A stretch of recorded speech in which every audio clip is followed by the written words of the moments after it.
দর্শক ৩৩ বছর পর জাহাঙ্গীরনগর বিশ্ববিদ্যালয়ের ছাত্র সংসদ নির্বাচন জাকসু অনুষ্ঠিত হচ্ছে আর ২ ঘন্টারও কম সময়ের মধ্যে এ নিয়ে বিস্তারিত জানাতে এই মুহূর্তে জাহাঙ্গীরনগর বিশ্ববিদ্যালয় থেকে যুক্ত হচ্ছেন সহকর্মী অপু হাবা। আমরা যাচ্ছি তার কাছে। অপু, আপনার পেছনে আইন শৃঙ্খলা বাহিনীর সরব উপস্থিতি দেখা যাচ্ছে। সবকিছু মিলে নির্বাচনী পরিবেশ আপনি সকাল থেকে কেমন দেখছেন?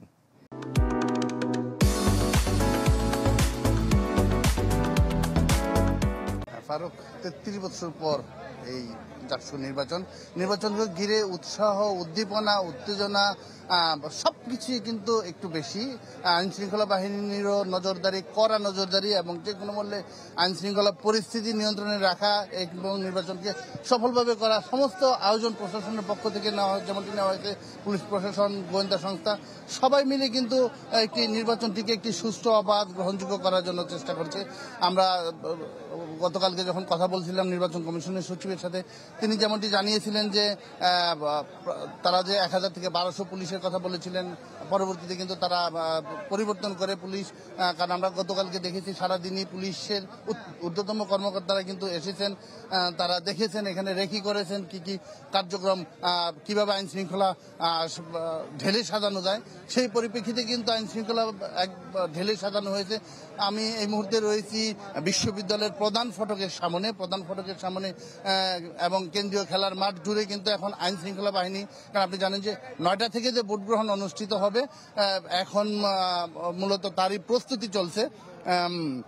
আইন শৃঙ্খলা বাহিনী থেকে শুরু করে অন্য সমস্ত বাহিনীগুলো কাজ করছে এবং জাহাঙ্গীরনগর বিশ্ববিদ্যালয়ের যে প্রশাসনও কিন্তু কাজ করছে। আপনি জানেন যে ১১,৮৯৭টি ভোটার কিন্তু ভোট দান করবে এবং ১৭৯ জন থেকে একজন অমর্ত্য রায়, তার যে প্রার্থীতা উচ্চ আদালতের নির্দেশে বাতিল হয়েছে। ১৭৮ জন প্রার্থী কেন্দ্রীয় সংসদের জন্য, এর বাইরেও কিন্তু ৪০০-র মতো প্রার্থী রয়েছে যারা কাজ করবেন, যারা হল সংসদে নির্বাচন করছেন। তো সব মিলিয়ে একটি জমজমাট অবস্থা জাহাঙ্গীরনগর বিশ্ববিদ্যালয়। এই মুহূর্তে যে আইন শৃঙ্খলা বাহিনীর যে বিশাল বহর, যেটি গত কয়েকদিন যাবৎ যেটি বলা হয়েছিল যে আইন শৃঙ্খলা বাহিনী ব্যাপকভাবে মোতায়েন থাকবে এবং যে কোনো অপ্রীতিকর পরিস্থিতি নিয়ন্ত্রণের জন্য যে আইন শৃঙ্খলা বাহিনীগুলো প্রস্তুত রয়েছে, সেটি কিন্তু আমরা এখানে মাঠেও দেখতে পাচ্ছি। এখানে যদি দেখেন যে এখানে আইন শৃঙ্খলার ঊর্ধ্বতম কর্মকর্তারাও এখানে রয়েছেন এবং বিভিন্ন গোয়েন্দা সংস্থা যারা রয়েছেন তারাও কিন্তু এখানে রয়েছেন। এখানে আমরা যেটি দেখতে পাচ্ছি, আমরা একটু চেষ্টা করবো আইন শৃঙ্খলা বাহিনীর ঊর্ধ্বতম কর্মকর্তাদের কারোর সাথে যত চেষ্টা করব যদি কথা বলা যায়, আমরা একটু দেখাতে চেষ্টা করবো। আইন শৃঙ্খলা বাহিনীর ঊর্ধ্বতম কর্মকর্তারাও কিন্তু এর মধ্যে এসেছেন, আমরা একটু দেখাতে চেষ্টা করব। আইন শৃঙ্খলা বাহিনী বিশ্ববিদ্যালয়ে যে ধরনের প্রস্তুতি নেওয়া দরকার, আসলে সকল প্রস্তুতি কিন্তু আইন শৃঙ্খলা বাহিনীর পক্ষ থেকে নেওয়া হয়েছে। যেটি বলছিলাম যে ৩৩ বছর পর ভোট হচ্ছে, ১১,৮৯৭টি ভোটার তাদের ভোটাধিকার প্রয়োগ করার জন্য যেমনটি প্রস্তুত রয়েছে, তেমন প্রশাসন এবং আইন শৃঙ্খলা বাহিনীও কিন্তু প্রস্তুত রয়েছে। আমি একটু যদি দেখাই, এখানে আইন শৃঙ্খলা বাহিনীর যে চূড়ান্ত মহড়া, তারা বুঝিয়ে দিচ্ছেন যে আসলে কি করতে হবে, কারণ বিশ্ববিদ্যালয় একটি সেন্সিটিভ এরিয়া, এখানে কিভাবে দায়িত্ব পালন করতে হবে। ঊর্ধ্বতম কর্মকর্তারা আসলে এটিকে বুঝিয়ে দিচ্ছেন। হয়তো আপনি দেখছেন যে এখানে আইন শৃঙ্খলা বাহিনী বিশেষ ব্রিফিং চলছে, মূলত পুলিশ সুপার এখানে ব্রিফ করছেন। আমরা আরো দেখাতে চেষ্টা করব, আমরা যদি একটি কেন্দ্রের দিকেও যেতে চেষ্টা করব এবং আইন শৃঙ্খলা বাহিনীর চেষ্টা করব একটু সরাসরি কথা বলার জন্য। আমরা সরাসরি সম্প্রচারে রয়েছি, আপনারা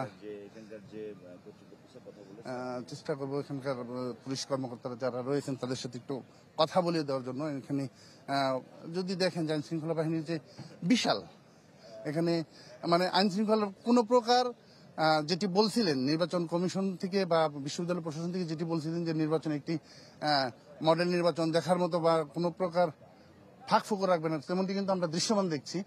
এখানে আইন শৃঙ্খলা বাহিনীর পুলিশ, আর্ম ফোর্স এবং সিভিল বাহিরে কিন্তু আমরা দেখেছি স্ট্রাইকিং ফোর্স হিসেবে র্যাবকেও এখন পর্যন্ত দেখেছি যে বেশ বিপুল সংখ্যক একটি র্যাবের বাহিনী কিন্তু এখানে মজুদ রয়েছে।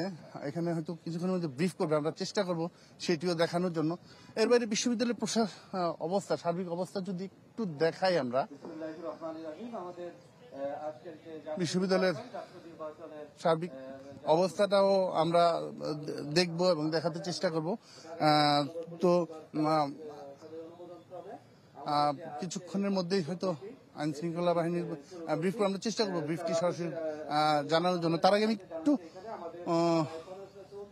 কথা বলে নিতে চাই যদি সম্ভব হয়। স্যার, আমরা সরাসরি সম্প্রচারে রয়েছি। আজকে আপনারা কিভাবে আইন শৃঙ্খলা বাহিনীকে সাজিয়েছেন একটু যদি বলতেন। সরাসরি সম্প্রচারে রয়েছি।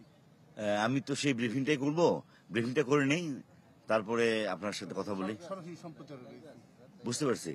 আমরা ওই জাকসুর যে নির্বাচন, সেই নির্বাচনের আইন শৃঙ্খলা পরিস্থিতি সমুন্নত রাখতে বিশ্ববিদ্যালয়ের যারা এখানকার কর্তৃপক্ষ এবং এখানকার প্রশাসনিক ভবনে যারা দায়িত্বে আছেন, এখানকার প্রক্টর এবং এখানকার ভিসি সহ অন্যান্য যারা দায়িত্বে আছেন, তাদের সকলের সাথে সমন্বয় করে আমরা আমাদের এই ক্যাম্পাসের ভিতরের যে নিরাপত্তা এবং 12টি গেটের যে প্রবেশের সময় একমাত্র বৈধ পাসধারী যারা, তারা শুধু ঢুকতে পারবে, প্রবেশ করতে পারবে, এর বাইরে কেউ প্রবেশ করতে পারবে না। আমরা শুধু নিরাপত্তার বিষয়টা দেখব।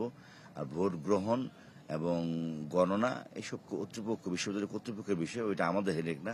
আমরা শুধু যেন অভ্যন্তরীণ বিশৃঙ্খলা না হয়, কোনো যার এখানকার প্রবেশ করার কোনো অধিকার নাই, অর্থাৎ যে বিশ্ববিদ্যালয়ের কোনো ছাত্র অথবা শিক্ষক না, এরকম ব্যক্তিবর্গ যেন প্রবেশ করতে না পারে, সেই নিরাপত্তাটা আমরা দেখব। আর সারাদিনই তো কর্মকাণ্ড বাকি আছে, কেবল আমরা ব্রিফিং করব, ব্রিফিংটা করে আমার সাথে কথা বলতে পারবো। আমি ব্রিফিংটা আগে করি। বলা হচ্ছিল যে নির্বাচন কেন্দ্রের দায়িত্ব পালন করবে বিশ্ববিদ্যালয়ের যে নিজস্ব নিরাপত্তা বাহিনী এবং আনসার বাহিনী, আপনারা সার্বিক নিরাপত্তা পালন করবেন, এই বিষয়টাকে একটু যদি ক্লিয়ার করতেন। হ্যাঁ, আমরা সার্বিক নিরাপত্তা আমরাই পালন করব, কারণ নিরাপত্তা তো আইন শৃঙ্খলা বাহিনী, পুলিশ মূল ভূমিকাটা পালন করে। আমরাই সার্বিক নিরাপত্তা পালন করব। এর পাশাপাশি এখানে আমাদের বিশ্ববিদ্যালয়ের চিঠির প্রেক্ষিতে আমি চিঠি দিয়েছি, মানে আমাদেরকে বিজিবি দেওয়া হয়েছে, আনসার দেওয়া হয়েছে, নির্বাহী ম্যাজিস্ট্রেট দেওয়া হয়েছে, তারাও আমাদের সাথে আইন শৃঙ্খলা নিয়ন্ত্রণের জন্য একসাথে কাজ করব। আমরা পুরো বিশ্ববিদ্যালয়ের ক্যাম্পাস এটা সুষ্ঠু সুন্দর পরিবেশে যেন ভোট অনুষ্ঠিত হয়, এই লক্ষ্যে আমরা এখানে এসেছি। আমরা ইনশাল্লাহ আশা করি যেটা ভালোভাবে এটা আমরা ভোট গ্রহণ এবং ভোট শেষে ফলাফল ঘোষণা পর্যন্ত আমরা আছি আপনাদের সাথে। আশা করি ইনশাল্লাহ আমরা সুন্দর একটি পরিবেশে ভোট গ্রহণ সম্পন্ন হবে আর কি। ধন্যবাদ। শুনছিলেন যে ফারুক, যে পুলিশের যে এখানকার যে ঊর্ধ্বতম কর্মকর্তা রয়েছেন, তিনি কথা বলেছেন। বিশ্ববিদ্যালয়ের প্রক্টর মহোদয় এখানে এসেছেন, কথা বলছেন। তো সব মিলিয়ে দিন শেষে আমরা আজ যেটি আশা করছি যে দিন শেষে কিন্তু একটি সুন্দর ভোট হবে এবং সময় বলে দেবে যে শেষ পর্যন্ত কোন দিকে যায় দিনের আবহাওয়া। ফারুক। অপু, আপনাকে অসংখ্য ধন্যবাদ।